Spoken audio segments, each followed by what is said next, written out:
Olá, boa noite. Boa noite, bem-vindos. A exploração do trabalho infantil. Em algumas regiões do país, o quadro continua preocupante e exige medidas céleres de combate. São os casos das províncias do Kwanza Sul e Cubango. Para Cabinda, a situação é diferente. A nossa equipa teve acesso a dados que mostram que há cada vez mais sensibilização das famílias com as políticas de proteção à criança e, por isso, o quadro melhorou significativamente. As crianças em Angola estão expostas a várias formas de trabalho infantil.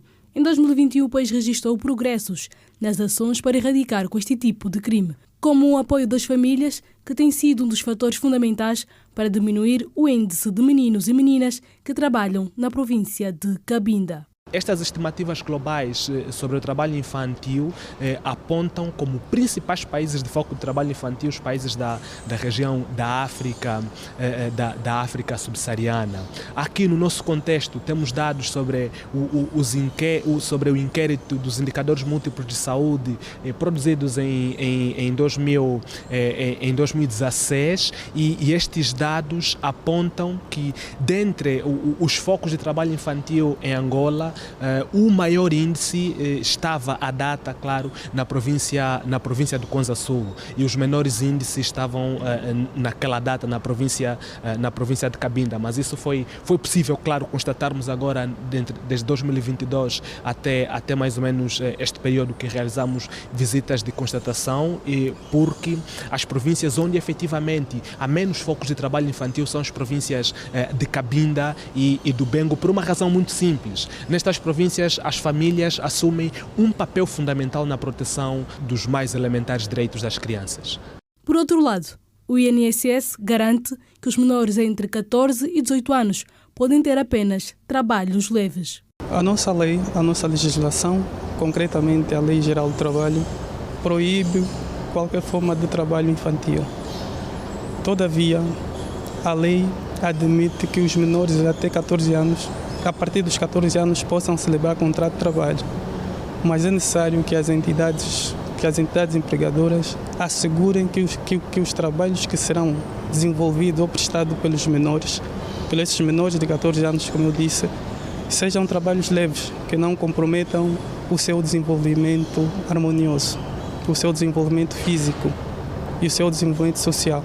Edson Capinga afirma ainda que o Estado tem criado mecanismos para facilitar o cumprimento da legislação e dos regulamentos sobre o trabalho infantil. Nos últimos 2 anos, assim pudermos dizer, 2 medidas fundamentais para a erradicação do trabalho infantil.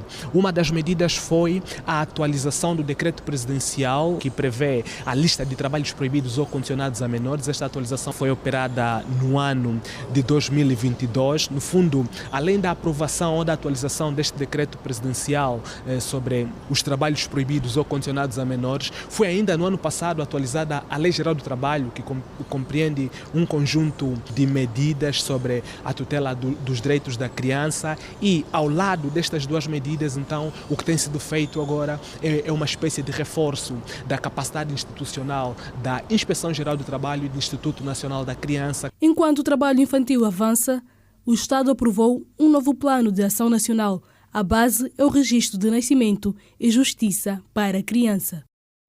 Girassol Jornal, edição de terça-feira. Outros destaques: cirurgias maxilofaciais, consultas em Luanda, na senda da campanha gratuita lançada nesta segunda-feira. Abuso sexual de menores, novas detenções e casos no balanço do Serviço de Investigação Criminal. Estratégia de combate à fome e à pobreza. Detalhes sobre a participação de Angola no Fórum Político de Alto Nível em Nova Iorque. Transgressões administrativas. IGAI preocupada com o aumento de casos de denúncias na província de Cabinda.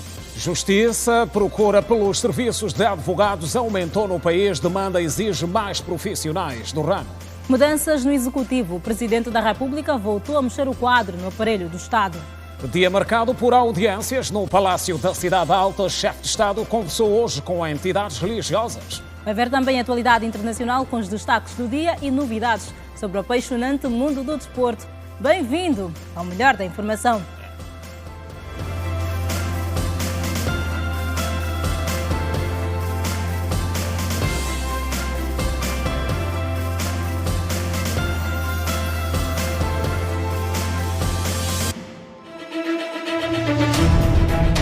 Tecnologias do futuro. Nossa ambição para os próximos 4 anos é a de descontinuar a utilização das centrais térmicas. Tome nota. 2024. 50 casos confirmados de tuberculose. Em 2024, você é mais exigente. Seria bom que se visse os preços. Vê a situação da água, porque aqui o povo está sofrendo. Nos ajudam, por favor. Confiante e assertivo nas escolhas que faz. Esse é um dos mais variados eventos. O concurso público para o efeito. Angola pretende também explorar ao abrigo dos acordos. Em 2024, a opção da verdade não muda. Esta é mais uma das casas abandonadas. Nós estamos atentos. Girassol Jornal. Único. Outra vez, boa noite. O mais recente balanço de atuação do Serviço de Investigação Criminal voltou a ser marcado por casos de violência sexual de menores. Os presumíveis autores foram hoje apresentados pelo Serviço de Investigação Criminal.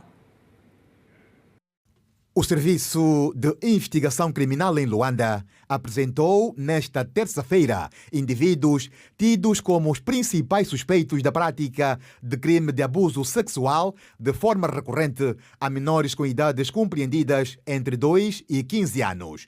A mãe da menina, de 2 aninhos, conta como se apercebeu que a filha tinha sofrido abuso por parte do vizinho. Eu dei conta, quando dei banho, ela estava tremendo, chorando. Ao lhe colocar o biquíni, a boxa, notei que ela estava mesmo abusada. Foi mesmo abusada. Quer dizer, mostrou mesmo o buraco, mesmo que onde ela estava, porque não foi mais num sítio, foi mesmo abusada.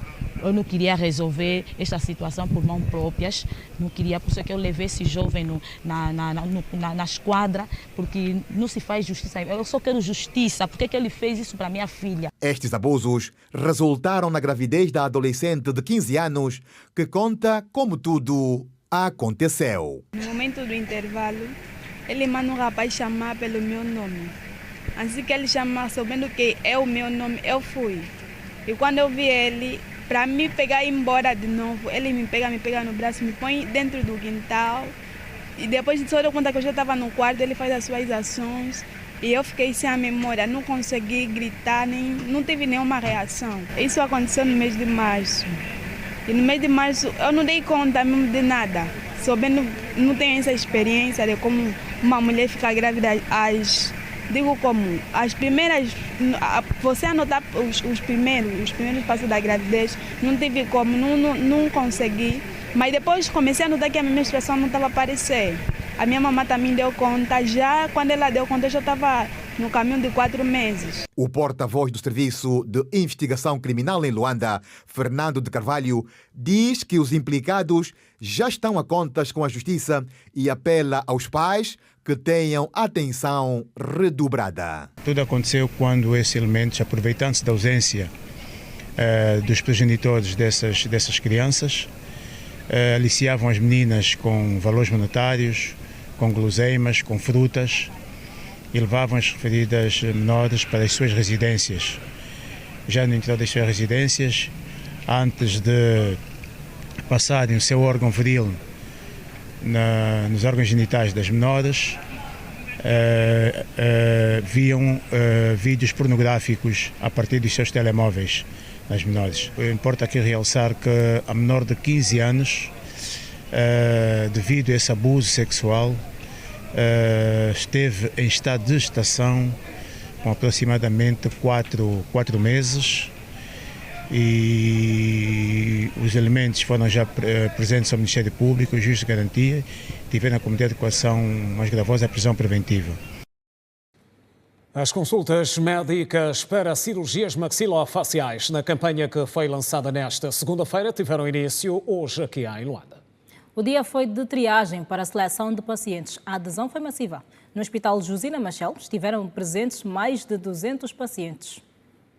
Existem muitas pessoas no país acometidas por doenças e complicações da especialidade de maxilofacial. Estou assim há mais de 3 anos. Começou quando eu vinha furado para meter brinco. Naquela altura, quando o Cristo ainda estava na barriga, e pronto, nós fizemos ecografia mas estava tudo bem. Não dizia lá que o Christian vai nascer com essa deficiência. Este tipo de complicações, na maioria das vezes, requer uma intervenção cirúrgica. Sim, apresenta ao falar, não pronuncia bem as palavras e demorou também um bocadinho para falar. O Hospital Josina Machel, vulgo Maria Pia em Luanda, recebeu mais de 200 pacientes após a abertura oficial da campanha gratuita de cirurgia de maxilofacial que busca atender adultos, crianças, mulheres e homens com patologias de fenda labial, tumor, cisto maxilar, queloides e outras. Começamos a campanha ontem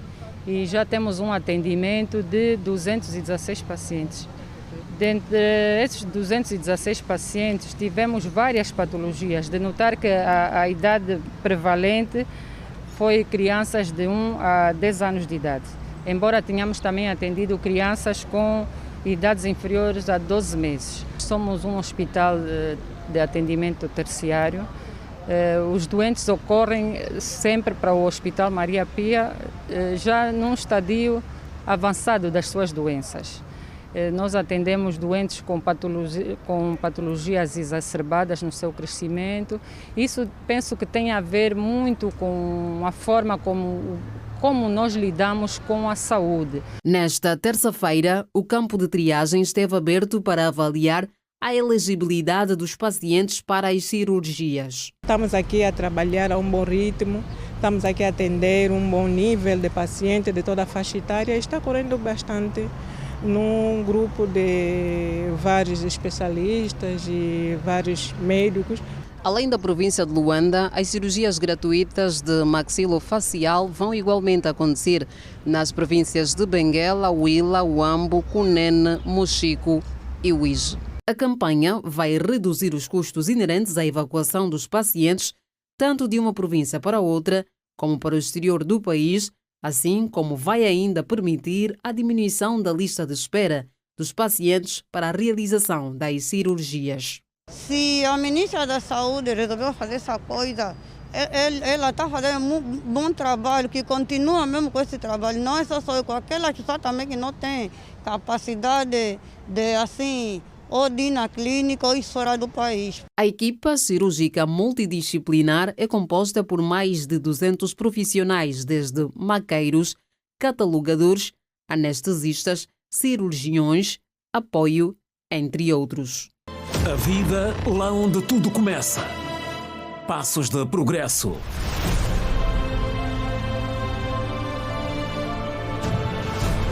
Conquistas e desafios ainda por vencer.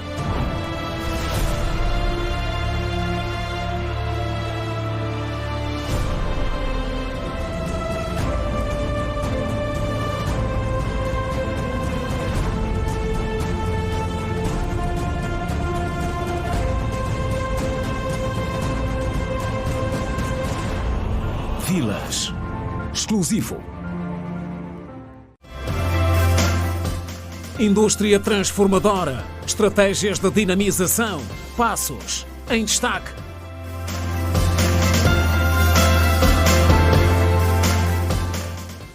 E há mais à frente, líderes de 7 denominações religiosas estiveram hoje no Palácio da Cidade Alta e partilharam com o chefe de Estado preocupações na audiência que lhes foi concedida. E uma das preocupações tem a ver com os altos custos de importação de material religioso e, igualmente, com o reconhecimento do curso superior de teologia. Representantes de várias congregações religiosas do país expressaram preocupação com as altas taxas de importação da Bíblia Sagrada, o que tem elevado os preços no mercado, no momento em que foram recebidos em audiência pelo Presidente da República, João Lourenço.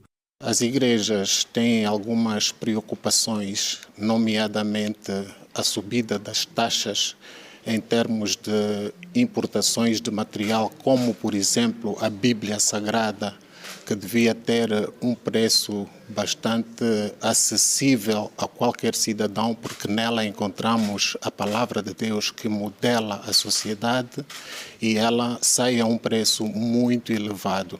O grupo de religiosos, cujo porta-voz é o reverendo Alexandre Saúl, da Aliança Evangélica de Angola, aproveitou o momento para discutir o reconhecimento de cursos de teologia. muitas vezes, no final do curso de teologia, os participantes não são reconhecidos a nível da sociedade para darem a sua contribuição. Nesse sentido, foi também tomada uma boa nota por parte de Sua Excelência o Sr. Presidente e ali mesmo e na hora foram dadas orientações ligadas ao início do levantamento das escolas teológicas, bem como sua listagem e também ver até que ponto esses cursos poderão ser depois aceites e os integrantes poderem dar uma contribuição melhor para a sociedade.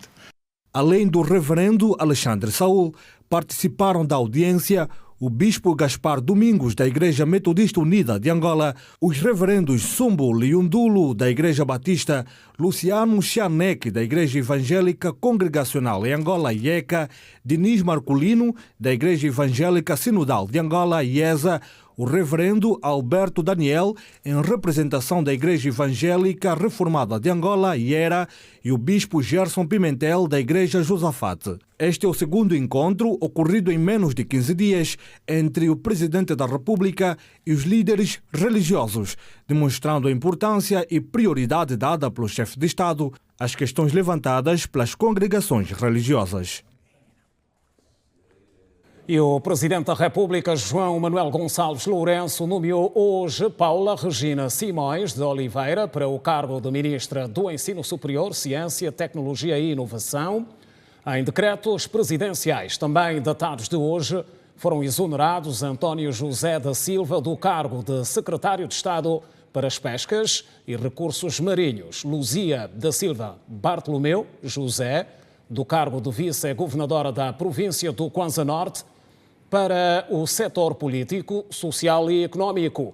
E ainda Mendonça Luís, do cargo de Vice-Governador da Província do Kwanza Norte, para os serviços técnicos e infraestruturas. O Presidente da República nomeou Álvaro da Cunha Cândido dos Santos para o cargo de Secretário de Estado para as Pescas e Recursos Marinhos, Constantina Pereira Furtado Machado para o cargo de Vice-Governadora da Província do Kwanza Norte para o setor político, social e económico, Michel Raimundo Luzolo para o cargo de Vice-Governador da Província do Kwanza Norte.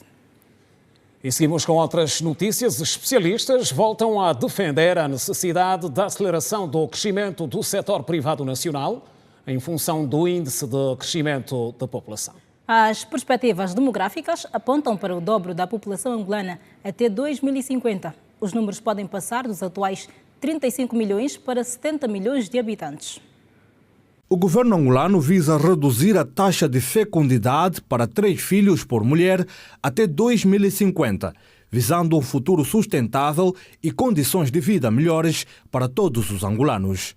Enquanto o governo promove a redução da taxa de natalidade para equilibrar o crescimento populacional e econômico, especialistas como Daniel Tendo sugerem investir em políticas públicas eficientes. Se olharmos a nossa dimensão territorial, se olharmos a nossa densidade populacional, eu acredito que o crescimento populacional não é um problema de facto. O grande problema aqui é o crescimento econômico. A forma de como nós crescemos ao ano, abaixo de 3%, põe em causa a nossa sustentabilidade enquanto povo, ou seja, o Estado, através do investimento público, precisa reforçar o investimento no setor produtivo, bem como no setor social. E, por outro lado, melhorarmos o nosso ambiente de negócio para termos capacidade de atrair o investidor privado. Daniel Tendo recomenda investir em educação e programas sociais de qualidade, ao invés de promover a redução da taxa de natalidade nas famílias. Reforçarmos os programas de planeamento familiar, não precisamos necessariamente obrigar que as famílias tenham menos filhos, mas sim reforçar e apelar à ideia de que é sempre saudável termos filhos que possamos cuidar, que tenhamos capacidade de dar resposta às suas necessidades. E, por outro lado, o Estado reforçar os programas de política econômica, tendo em conta este elevado crescimento da própria população. Programas como assistência familiar, programas que dão resposta à essência de um estado de bem-estar social, como a melhoria da saúde, a melhoria da educação, reforçar os nossos sistemas de saúde, os nossos sistemas de educação. Por outro lado, o especialista também enfatiza que o crescimento econômico deve ser impulsionado por investimentos privados. Porque só o setor privado vai dar resposta a essas necessidades, como a taxa de desemprego, que circula aí hoje acima dos 32%, a taxa de inflação, que está acima dos 30%. Só mais intervenção do setor privado é que vamos conseguir dar resposta a isso. Para alinhar a dinâmica demográfica com o potencial econômico, o Ministério do Planeamento e o Fundo das Nações Unidas para a População estão a desenvolver um plano conjunto que inclui a elaboração do Plano Nacional de Aproveitamento do Dividendo Demográfico em Angola, baseado nos dados do Censo Geral da População e Habitação 2024, cujo início está programado para 19 de setembro deste ano. A estratégia do Estado para o fomento da indústria transformadora foi hoje debatida em mais uma sessão temática no Centro de Imprensa Aníbal de Melo. O convidado foi o secretário de Estado da Indústria, que voltou a esclarecer os passos alinhados pelo Executivo, que passam essencialmente pela forte aposta no aumento da produção nacional. O Programa de Desenvolvimento Industrial de Angola tem como meta atingir o crescimento da indústria transformadora do Produto Interno Bruto para mais de 9% até 2025. Em 2017, a indústria era responsável por 2,4% do PIB. Para alcançar a meta, o Executivo angolano tem adotado várias políticas para diversificar a economia e aumentar a segurança alimentar no país. Um dos grandes objetivos do governo passa necessariamente por diversificarmos as nossas fontes de receita e, com isso, as nossas indústrias não podem estar viradas essencialmente para a importação. É importante nós fecharmos a cadeia de valor, ou seja, produzirmos localmente as matérias-primas e importarmos apenas de forma muito pontual. O secretário de Estado para a Indústria, Carlos Rodrigues, garantiu que o foco do Executivo passa pela redução da dependência das importações. O setor, como fiz referência, tem estado a crescer.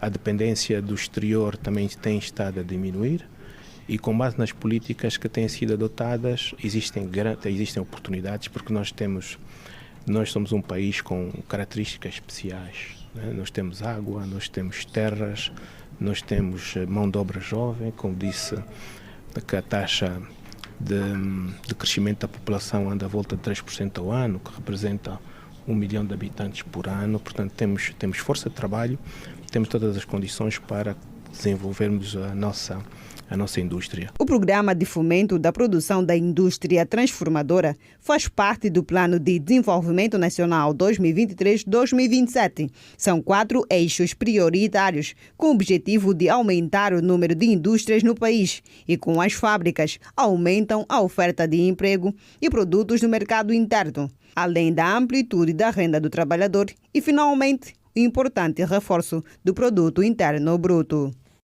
E continuamos a falar da economia nacional. A classe empresarial olha com satisfação para os indicadores de crescimento que marcaram o início do ano e que destacam principalmente os setores da agricultura e pescas. Para o Executivo, estes indicadores apresentam sinais claros de que a economia angolana está a recuperar.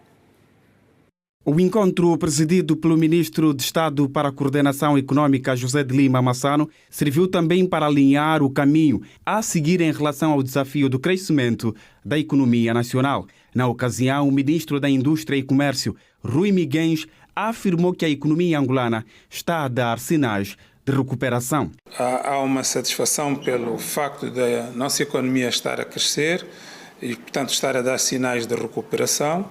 E há um entendimento de que as políticas do governo, de um modo geral, estão a ser assertivas, mas obviamente que aqui e ali precisamos de resolver algumas questões que ainda não estão completamente tratadas e, portanto, o sentimento que recolhemos é de que há solidariedade da classe empresarial e principalmente ao empenho destes para fazer possível que o programa do governo tenha resultados positivos. Por sua vez, o coordenador do Grupo Técnico Empresarial, Carlos Cunha, mostrou-se satisfeito com os dados apresentados. O empresário disse ser animador o indicador de 4,1% do crescimento da economia, com contribuições dos setores agro, aquicultura e outros. Todas as suas realizações do último exercício, de junho do ano passado, de julho do ano passado a junho deste ano. Nós ouvimos, ficamos surpreendidos com alguns dados que nos foram apresentados, não temos o direito de duvidar deles, não acreditamos plenamente naquilo que ouvimos e os dados são animadores. Os dados são animadores. Fizemos algumas perguntas, pedimos algumas explicações, foram-nos dadas. Não ficou, acho que, nenhuma pergunta por responder. Acho que nós tivemos do coração aberto e o governo também. 4,1% de crescimento da economia, um bom crescimento do setor agro, um crescimento da aquicultura, crescimento de vários setores que contrastam com muita maldicência que às vezes se faz passar pelas redes sociais. O empresário Carlos Cunha falou ainda dos fatores que estão na base da subida constante dos preços, tendo apontado o aumento da taxa aduaneira como um deles. A subida dos preços neste momento tem a ver com muitos fatores. Por exemplo, o Executivo tomou uma medida disruptiva. É que as consequências eram previstas. Hoje o Executivo subiu, por exemplo, a pauta aduaneira, as taxas da pauta aduaneira para proteger a indústria nacional. O que é que provoca isso? Angola come do barco. Se você sobe as taxas, é provável que alguns produtos se tornem mais caros. Mas também não podemos olhar só para o lado mau. Mas isso também provoca com que a produção interna fique estimulada. Eu disse numa entrevista há poucos dias, a especulação não tem para os empresários a mesma leitura que tem para os políticos. A especulação impulsiona economias também, não é? Se o milho passa a ser melhor pago, vai haver mais milho. Se a soja passa a ser melhor paga, vai haver mais soja. O que o Executivo quis foi desembrear as importações, subindo as taxas. O efeito imediato dessa medida é uma elevação dos preços. Agora, eu não acredito é que essa elevação se mantenha no futuro. A tendência vai ser a desagravação. E o Instituto Internacional de Estudos Estratégicos confirmou recentemente que os Emirados Árabes Unidos estão a intensificar as suas relações económicas com Angola. Isto através de promessas de investimentos significativos em setores vitais como energia, tecnologia e logística marítima. O Instituto Internacional de Estudos Estratégicos confirmou recentemente que os Emirados Árabes Unidos estão a intensificar as suas relações econômicas com Angola através de promessas de investimentos significativos em setores vitais como energia, tecnologia e logística marítima. De acordo com o Instituto, além dos investimentos mencionados, existem também oportunidades no campo da segurança alimentar através de parcerias entre os dois países. O Instituto acrescentou que os Emirados Árabes Unidos continuam a importar diamantes de Angola e têm planos para transformar o país num fornecedor de alimentos nos próximos anos. O relatório do Instituto indica que o total de investimento direto dos Emirados Árabes Unidos em África entre 2012 e 2022 foi de 59,4 mil milhões de dólares, tornando-os a terceira maior fonte de investimento no continente depois da China e dos Estados Unidos.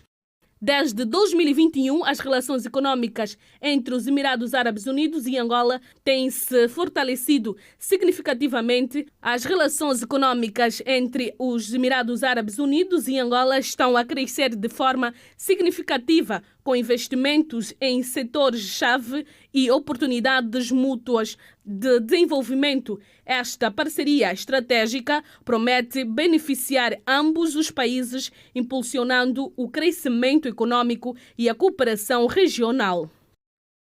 E sobre o assunto, partimos para uma breve conversa em estúdios com o Dr. Vardim Ângelo, é economista. Doutor, muito boa noite, bem-vindo.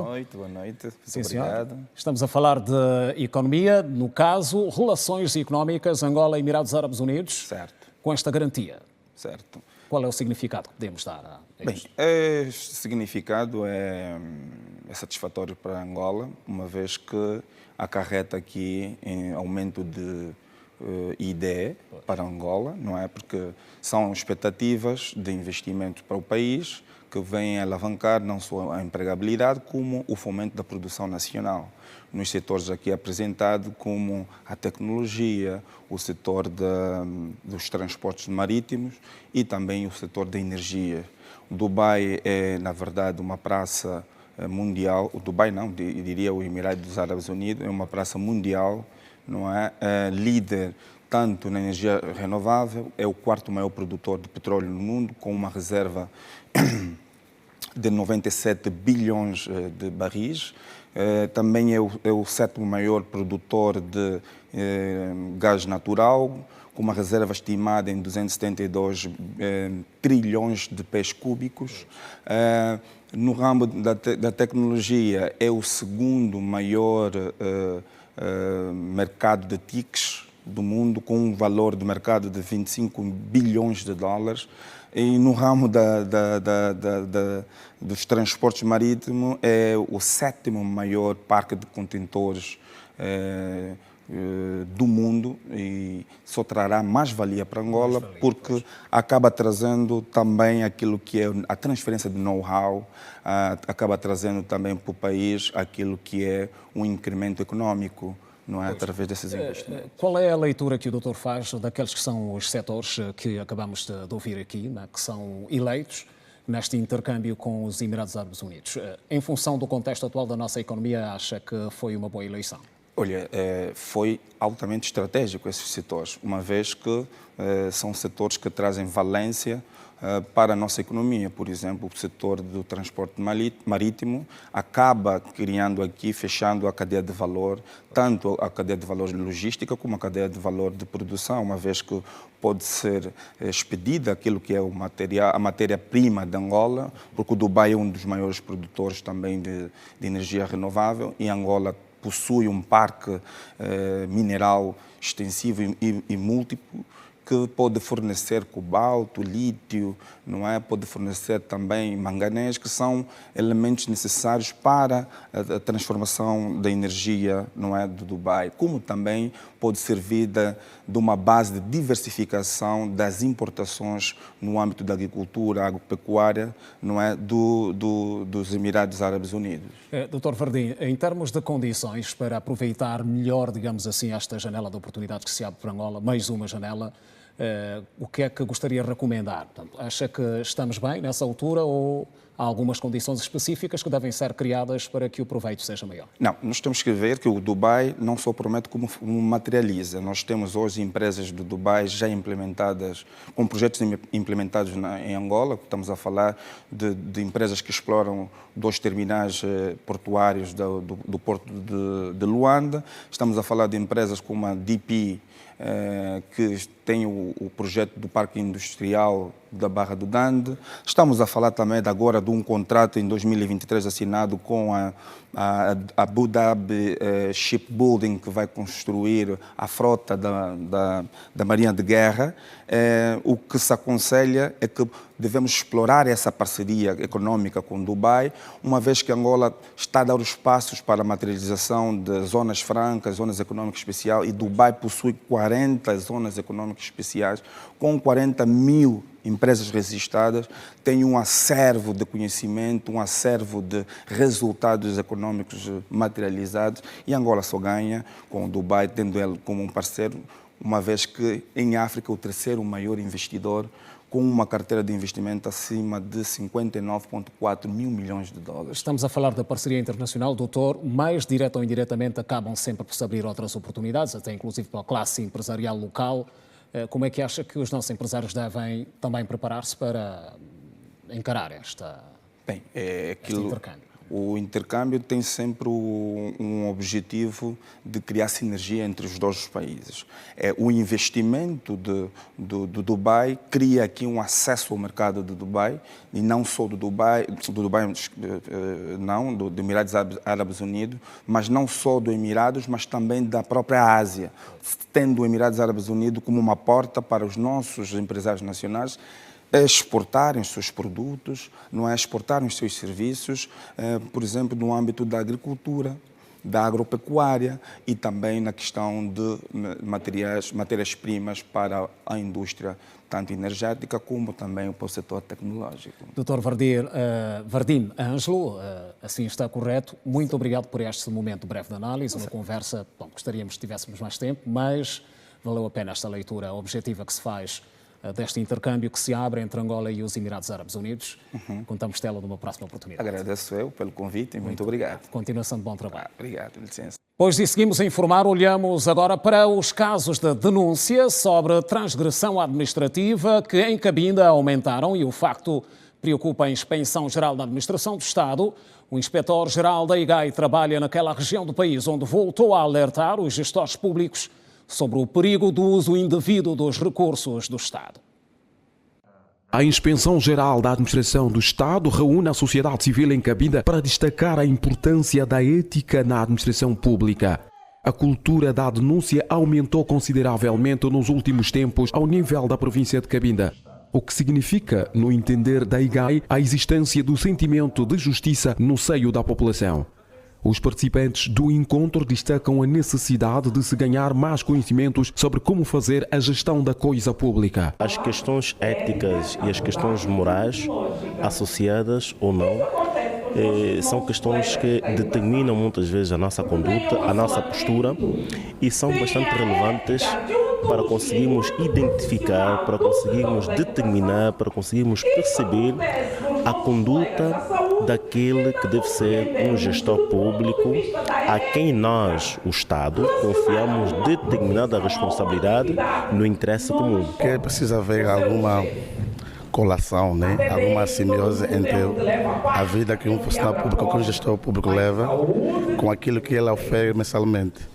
Pois, é extremamente complicado quando o funcionário público ou o gestor público tem uma vida que nada tem a ver com aquilo que ele oferece.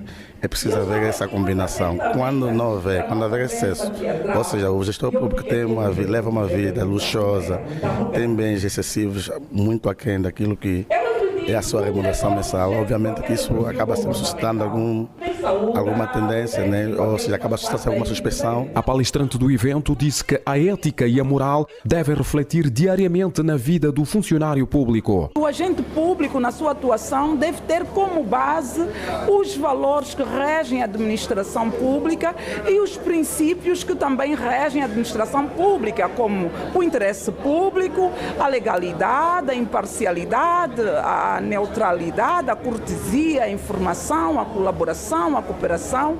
E o foco sempre é pensarmos no bom nome das instituições públicas e na reputação que os nossos serviços devem ter. O vice-governador de Cabinda, ao fazer o uso da palavra, destacou a importância da formação porque vai estimular a inspeção, prevenção e fiscalização da coisa pública. Esta ação formativa chega no momento oportuno, tendo em conta a nova dinâmica relativamente à gestão e à administração.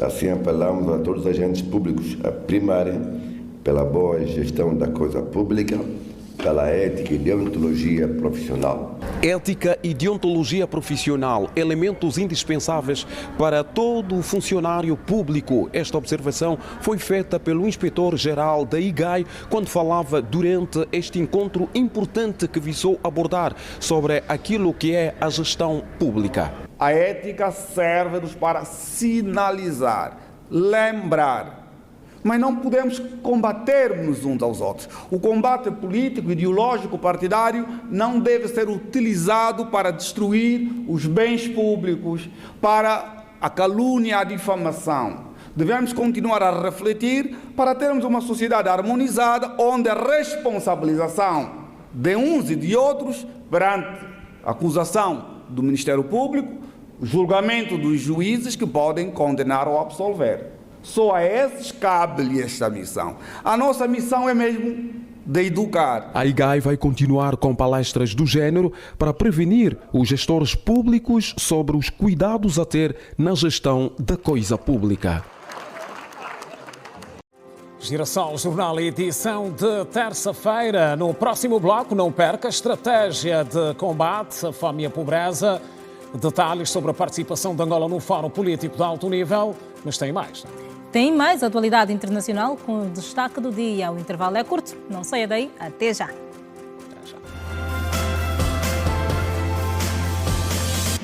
Já de volta, Angola partilha sua experiência e resultados no domínio das ações de combate à fome e à pobreza em Nova Iorque, Estados Unidos da América. Onde decorre um fórum político de alto nível. A delegação angolana é chefiada pelo secretário de Estado para Planeamento, Luís Epalanga. O Fórum Político de Alto Nível é uma plataforma central das Nações Unidas para o seguimento e revisão da Agenda para o Desenvolvimento Sustentável de 2030 e dos Objetivos de Desenvolvimento Sustentável a nível global. Na ocasião, o secretário de Estado do Planeamento de Angola, Luís Epalanga, proferiu um discurso detalhado sobre o progresso do país na implementação dos ODS, como é o caso do Programa de Proteção Social Quenda. Para concretizar o ODS 1, o governo de Angola implementa desde 2020 o Programa de Fortalecimento de Proteção Social Quenda, apoiado pelo Banco Mundial. Este programa já permitiu a transferência monetária direta a mais de 1 milhão de famílias em situação de pobreza extrema, com um impacto significativo nas mulheres, crianças e jovens, num montante total de 317 milhões de dólares. Para o ODS 2, as ações como distribuição de alimentos, investimento em infraestruturas agrícolas, promoção de práticas agrícolas sustentáveis e capacitação de agricultores estão a ser implementadas pelo nosso governo. Por outro lado, está em via de aprovação a nova Estratégia Nacional de Segurança Alimentar, visando erradicar a fome e promover um sistema alimentar sustentável. Luís Epalanga destacou ainda os resultados positivos da mitigação das ações climáticas em curso no país e anunciou a intenção de Angola de apresentar no próximo ano a revisão nacional voluntária da implementação dos ODS. No âmbito do ODS 13, Angola implementou medidas para mitigar os impactos das mudanças climáticas, como a construção da reserva hídrica do canal do Cafo, na província do Cunene, a sul do país, numa extensão de 160 km, a fim de suprir as necessidades de abastecimento de água para 225 mil famílias, permitir o abeberamento de 250 mil cabeças de gado e a irrigação de cerca de 5 mil hectares de terra. Estamos igualmente a promover o uso de energias renováveis para diversificar a matriz energética da Angola, promovendo a produção de energia limpa, proteger as florestas e mangás, estes últimos de vital importância, a proteção contra tempestades, a prevenção de erosão costeira e a provisão de habitats para uma variedade de espécies marinhas terrestres. Aproveitamos a oportunidade para manifestar o compromisso de Angola em apresentar o seu segundo relatório voluntário nacional em 2025, durante o próximo Fórum Político de Alto Nível ECOSOC. O Fórum Político de Alto Nível é uma plataforma central das Nações Unidas, sob o lema Reforçando a Agenda 2030 e Erradicando a Pobreza em Tempos de Múltiplas Crises, a entrega eficaz de soluções sustentáveis, resilientes e inovadoras. Atualidade fora de portas, 40 pessoas morreram em consequência das chuvas que caíram no leste do Afeganistão. Segundo as autoridades, contam-se também 300 feridos. O assunto está em destaque no resumo da atualidade internacional, para conferir agora. 40 pessoas morreram durante as chuvas no leste do Afeganistão. 347 ficaram feridos e foram levados para o Hospital Regional em Nangarhar, de acordo com o porta-voz do Ministério de Saúde Pública. Entre os mortos, 5 eram da mesma família e foram a óbito quando o telhado da sua casa desabou. 4 ficaram feridos. Em maio, as chuvas excepcionalmente fortes mataram 300 pessoas e destruíram milhares de casas, principalmente na província de Beglan, no norte. As chuvas também provocaram a morte de 17 pessoas num acidente com autocarro que capotou na manhã desta terça-feira. 34 ficaram feridas. A informação foi confirmada pela agência de notícias oficial do Talibã, Bakhtar. A polícia usou gás lacrimogéneo para dispersar protestos que visavam manter a pressão sobre o presidente William Ruto para renunciar. O incidente foi nesta terça-feira. Eles culpam Ruto de má governação, aumento de impostos, corrupção e mortes de manifestantes em comícios anteriores. Em Kitengela, perto de Nairobi, cerca de 200 manifestantes queimaram pneus e gritavam "Ruto tem de sair". Ruto anunciou conversas para tratar de preocupações dos manifestantes, mas essas discussões não começaram.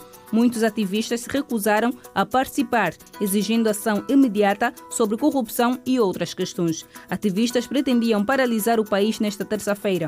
Um balanço ainda não foi divulgado. Esses protestos se tornaram o maior desafio na presidência de 2 anos de Ruto, mesmo depois que ele retirou 2,7 milhões de dólares em aumentos de impostos e substituiu a maior parte dos integrantes do seu gabinete.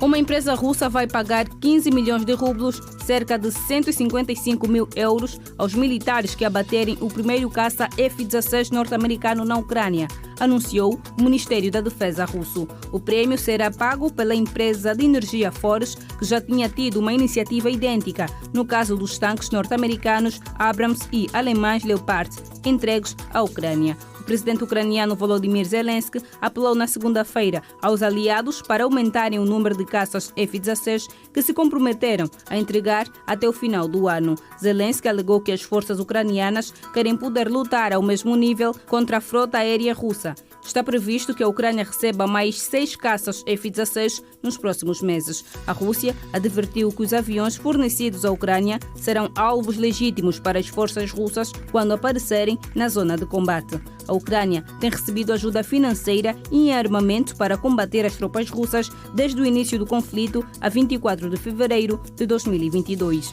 Os aliados ocidentais de Kiev também têm decretado sanções contra interesses de Moscovo para tentar dificultar o financiamento do esforço de guerra da Ucrânia. No Ruanda estão divulgados os resultados parciais das eleições. Paul Kagame assegura o seu 4º mandato com 99,15% dos votos, segundo dados da Comissão Nacional de Eleições. A Justiça Eleitoral do Ruanda divulgou um resultado parcial das eleições de segunda-feira. Com 79% das urnas apuradas, o presidente Paul Kagame foi reeleito para o seu 4º mandato com 99,15%. Kagame está no poder desde 2000. Nas eleições anteriores de 2017, ele teve uma votação ainda maior, 99,79% dos votos. Os únicos candidatos da oposição autorizados a participar das eleições deste ano foram Frank Habineza e Filipe Mpaimana, que receberam até agora 0,53% e 0,32% dos votos, respectivamente. Logo, após o anúncio dos resultados parciais, Kagame agradeceu aos ruandeses num discurso realizado na sede da Frente Patriótica Ruandesa, partido no poder. Com 65% da população com menos de 30 anos, Kagame é o único líder que a maioria dos ruandeses conhece até hoje.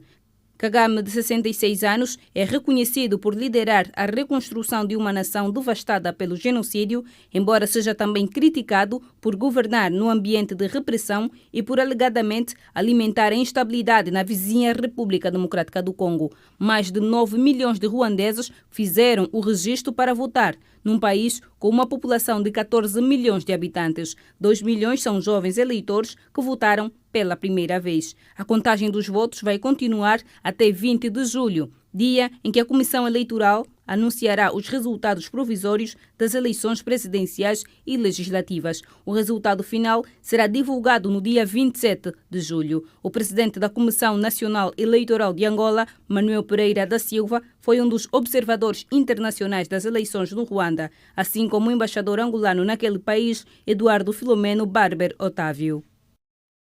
De volta ao país, uma delegação zimbabuiana de alto nível esteve recentemente no Luena, província do Mochico, para tratar de questões relativas ao reforço da cooperação bilateral. A delegação, que esteve em território nacional durante alguns dias, manifestou interesse de elevar ainda mais os laços de amizade. A Embaixada do Zimbábue em Angola pretende reforçar a relação existente entre os dois países desde 1975 a 1980, em vários setores sociais, com realce a construção de um túmulo em homenagem ao seu povo tombado nesta região. Esta visita muito importante para a província do Mochico tem a intenção de melhorar a nossa cooperação e cooperação de amizade. Principalmente para reconhecer o sacrifício que o povo do Mochico consentiu com relação à luta de libertação nacional da República do Zimbábue, sobre a liderança do falecido Dr. Antônio Agostinho Neto. Nós estamos aqui no Mochico esta semana. Nós vamos visitar o monumento, que é um monumento específico da luta de libertação do Zimbábue, onde centenas de zimbabuanos foram enterrados numa vala comum na localidade de Mboma. Zimbábue e Angola têm uma história de luta na libertação dos dois povos. Como sabe, os dois países têm uma história de luta comum, história de luta para a independência dos dois povos, para a independência do continente africano. O Zimbábue teve tropas e povos seus aqui na República de Angola, onde se preparavam para a defesa do seu país. E o Mochico foi uma das casas que o povo zimbabuiano ocupou. E nesta casa, claro, forjaram-se combatentes, forjaram-se homens para juntar-se àqueles que estavam em defesa do Zimbábue, na luta pela sua libertação e independência. Portanto, esta visita enquadra-se neste âmbito, porque decorre da existência de uma localidade chamada Mboma, onde pereceram muitos homens, muitas mulheres zimbabuianas por conta de ataques perpetrados por tropas sul-africanas na altura, que fizeram com que de facto essas pessoas perecessem. A diplomacia de Zimbábue trabalha desde esta segunda-feira no Mochico e durante 3 dias fará visita à central fotovoltaica do Luena e ao monumento à paz. E passamos agora para uma notícia de última hora que dá conta de um acidente de viação que resultou em 15 mortos na cidade do Cuito, província do Bié. Até o momento foram contabilizados 29 feridos graves. Segundo testemunhas, um caminhão desgovernado atropelou dezenas de pessoas que prestavam assistência a envolvidos de um acidente provocado pelo capotamento de uma motorizada de 3 rodas que exercia o serviço de mototáxi. E os feridos foram encaminhados ao Hospital Walter Strangway, onde recebem tratamento médico. É uma notícia que claramente vai merecer a atualização necessária nos próximos passos informativos da TV Girassol. Seguimos com outras informações. E falamos do aumento na procura pelos serviços de advocacia no país. A Ordem dos Advogados considera que a demanda atual exige mais profissionais do ramo. Mais de 200 pessoas procuram pelos serviços diariamente. Os dados constam do balanço semestral apresentado hoje pela Ordem dos Advogados. Mais de 200 cidadãos procuram os serviços da Ordem dos Advogados de Angola diariamente. Por ano, são cerca de 45 mil angolanos que necessitam de apoio de especialistas em legislação. A informação faz parte do balanço do primeiro semestre da nova administração da entidade. Isto é no âmbito nacional. Os indicadores são de uma procura elevadíssima e aproveito dar nota que é uma questão que nos preocupa bastante, porque esta componente requer que advogados indicados pela Ordem prestem a sua assessoria e de forma remunerada. Infelizmente, não temos recebido de parte do Ministério da Justiça a verba orçamentalmente aprovada e está a dificultar bastante a implementação ou que as pessoas mais desfavoráveis tenham realmente acesso à justiça. Aproveitamos a apelar ao Executivo que encontre mecanismos mais céleres possível para que este dever da Ordem seja cumprido de forma que não prejudique os cidadãos mais desfavorecidos. São mais de 200 pessoas diariamente em todo o país que procuram o serviço da Ordem nesse sentido. São geralmente questões relacionadas com o direito da família, não é? O próprio direito criminal, questões sucessórias e até questões laborais. Para o bastonário, o resultado é bastante positivo e destaca que a transparência tem sido a palavra de ordem da sua gestão. A ideia desta conferência está assente na transparência que sempre prometemos, é de facto mostrar que fizemos primeiro um trabalho interno para uma melhor compreensão dos problemas da ordem e organizá-la agora para a parte da operatividade, né? Mas mostrar os indicadores de progresso na concretização daquilo que deve ser fundamental para que possamos ter a ordem cada vez mais forte e que tenha fundamentalmente, esteja no caminho para alcançar os seus objetivos, que passam pelo dignificar cada vez mais o advogado e a ordem e, acima de tudo, ter uma palavra bastante ativa, né, e participativa naquilo que é fundamental para a implementação de um Estado de Direito em Angola, também cada vez mais robusto, que o país tanto está a precisar. Além disso, um novo cartão dos advogados foi lançado para o combate à burla e falsificação ideológica no interior da categoria. Entendemos que temos que alinhar, quer com o Ministério da Justiça e a Provedoria de Justiça e outras instituições, atividades preventivas, né, que têm a ver com a formação cada vez melhor a nível da literacia jurídica, para que se evite porque muito dos problemas que os cidadãos enfrentam é falta de informação prévia, né? Então achamos que tanto o Executivo e as instituições como as nossas, que são fundamentais para a administração da justiça, participem ativamente no melhoramento da cultura jurídica dos angolanos, né? Precisamos de repensar o modelo de justiça, daí que uma reforma do nosso Poder Judicial seja fundamental, e é isso que a Ordem tem defendido. Nós hoje vamos lançar com a AJA, que é a Associação de Juízes de Angola, né, um projeto de um diálogo nacional para que culminemos com uma proposta clara de pressupostos que nós achamos fundamentais atacar para melhorar a justiça angolana. Mais de 15 mil advogados, entre sêniores e estagiários, estão registrados na Ordem, sendo que a nova administração foi eleita em janeiro deste ano para um mandato de mais de 3 anos. E hoje esteve aqui unido o Fórum de Mulheres Jornalistas para a Igualdade do Género, na sua 3ª edição. Que debateu o uso das tecnologias digitais, os desafios e preocupações do momento. A tecnologia desempenha um papel crucial na promoção da segurança pessoal, com inovações que transformam a maneira como protegemos a nós mesmos e os nossos entes queridos. Em decorrência disso, o Fórum de Mulheres Jornalistas para a Igualdade do Género está a implementar um projeto de suporte aos cidadãos para a melhoria da segurança digital, visando o uso mais seguro e consciente das ferramentas digitais. A coordenadora do Fórum de Mulheres Jornalistas para a Igualdade do Género, Ermelinda da Costa, falou ainda das principais preocupações para a criação e implementação do projeto. Em princípio, a nossa grande preocupação, como vê, o Fórum de Mulheres Jornalistas é uma organização voltada para mulheres jornalistas. E nós, com este projeto, nós pretendemos que salvaguardemos a questão das mulheres, sobretudo na questão de discriminação. Muitas vezes as mulheres são discriminadas de forma online, quando tentam defender algumas causas. E então o nosso objetivo é elucidar mais as mulheres e não só a forma como devem utilizar as plataformas digitais. A nossa grande preocupação mesmo é que as mulheres parem de ser humilhadas, parem de ser burladas na internet, e muitas mulheres não conhecem como manejar essas ferramentas. Então o nosso grande objetivo é abrir um bocadinho mais a mente das pessoas no que concerne a esta matéria. Ermelinda da Costa destacou ainda que esta é a 3ª edição do Fórum. O objetivo dessa atividade é formar os nossos parceiros em matéria de segurança digital.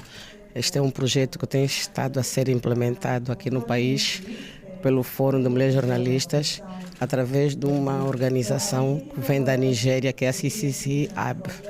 E esse projeto ele é patrocinado pela Internews. Nós começamos a implementar esse projeto há 3 anos e nessa altura já temos 170 organizações que têm estado a participar nessas formações e temos tido um feedback positivo. Já tivemos em Benguela também a formar parceiros da sociedade civil nesta matéria de segurança digital. O Fórum de Mulheres Jornalistas para a Igualdade do Gênero nasceu em outubro de 2006, no final do primeiro encontro internacional de mulheres em Angola sobre a participação política das mulheres, organizado pela APN e o Escritório dos Direitos Humanos em Angola.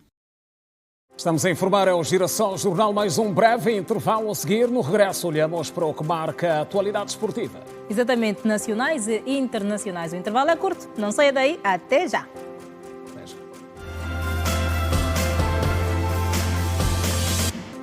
Já de volta, outra vez boa noite, e falamos de desporto como prometemos. O desporto que começa pelo presidente do Conselho Técnico da Federação Angolana de Futebol, que esteve na TV Girassol, Janete. Exatamente, durante a entrevista, o presidente garantiu que os clubes inscritos no Girabola para a época 2024-2025 têm a responsabilidade de pagar os árbitros.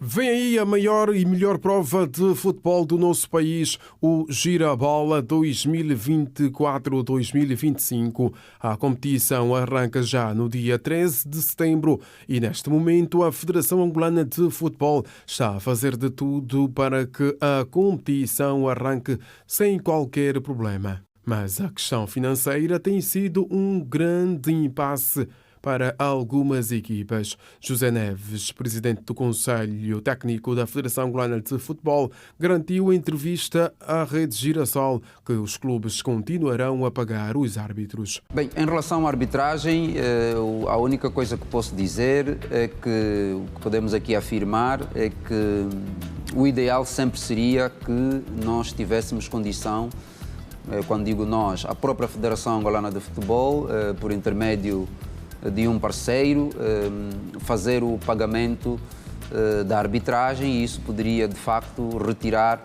parte das despesas que os clubes têm.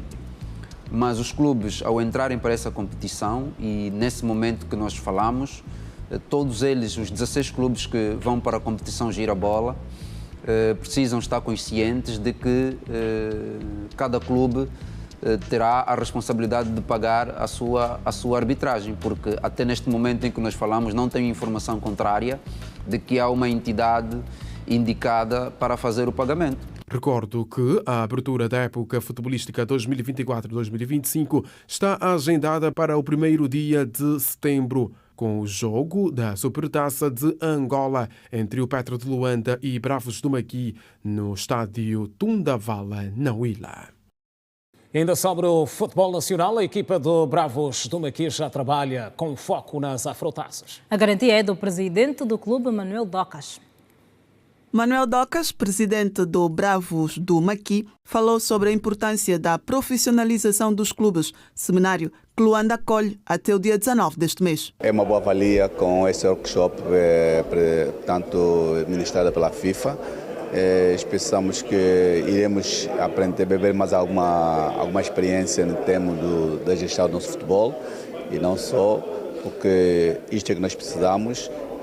Precisamos que todos os dirigentes, portanto, sejam capacitados em termos, porque o futebol naturalmente tem mudado muitas regras, e com isso só o nosso país, através do desporto, através dos dirigentes esportivos, tem a ganhar. Os maquesardes partem nesta quarta-feira para estágio na África do Sul, com o objetivo de prepararem a época com ênfase para a fase preliminar da Taça Nelson Mandela, que será diante do Coastal Union da Tanzânia. De princípio estamos a nos preparar, estamos agora a acabar os exames médicos, que naturalmente acabam amanhã, e na quarta-feira a equipa segue para Joanesburgo, onde iremos ficar cerca de 22 dias para a nossa preparação. Dia 7 ou 8 de agosto estarmos em Angola para continuarmos com o nosso trabalho até as preliminares, que é dia 16 ou 17 ainda de agosto, para a primeira fase eliminar. De acordo com o presidente, para a época 2024-2025, os adeptos e aficionados pelo futebol praticado pela equipa da província do Mochico poderão esperar por um conjunto mais forte. O Bravos aqui mais forte, mais coeso, mais organizado. Sabes que numas competições africanas como essas, temos que fazer o máximo para que o nosso país, né, saia a ganhar, independente da equipa de futebol do Bravos Maquis, mas estamos a trabalhar para que o Bravos Maquis seja uma equipa mais forte do que aquela do ano passado, de outros anos, para ver se conseguimos atacar o Girabola, a Taça de Angola, a Supertaça e concluentemente as Afrotaças. Para as Afrotaças, o Bravos do Maqui vai disputar os jogos no Estádio Nacional 11 de novembro, como afirma Manuel Docas. Os nossos jogos serão feitos no 11 de novembro. De princípio, como sabemos que o Turno da Vala também foi aprovado para o efeito, mas nós preferimos o 11 de novembro porque temos menos gastos. Menos gastos por quê? Porque os senhores sabem que quando as equipas de fora vêm, saída daqui para outra província é suportado, portanto, pela equipa visitada. E nós, portanto, poupamos dinheiro, a equipa chega em Luanda, hospeda-se em Luanda, joga em Luanda e volta para a sua presidência. Recordo que o Bravos do Maqui vai disputar a Taça Nelson Mandela pela segunda vez na história do clube. Ainda para a época 2024-2025, a formação do Luena vai disputar o Girabola e a Taça de Angola. E com o desporto terminamos a edição de terça-feira do Girassol Jornal. Obrigada pela fiel companhia. O jornal volta amanhã às 19h45. Boa noite. Boa noite, é sempre um prazer. Estamos juntos. Até amanhã.